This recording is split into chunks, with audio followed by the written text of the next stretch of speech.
हे सुंदर मंदिर आहे कर्नाटक मधलं. हे बाकी मी दाखवतो हा बाहेर. एक मिनिट. हे मंदिर आहे मुरुडेश्वर महादेवाचं मंदिर आहे. समोर दाखवतो.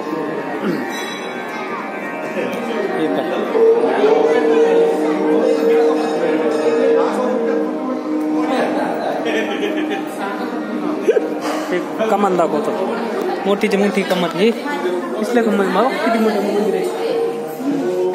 चला मंदिर दाखवतो.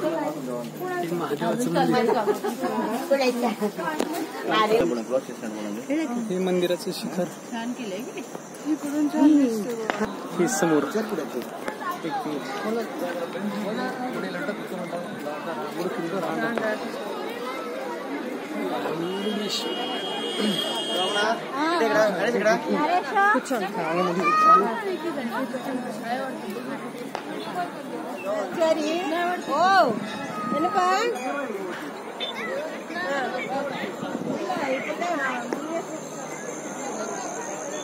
हे सुंदर मंदिर आहे मुरुडेश्वरांचं. इथं बीच आहे, समुद्र आहे.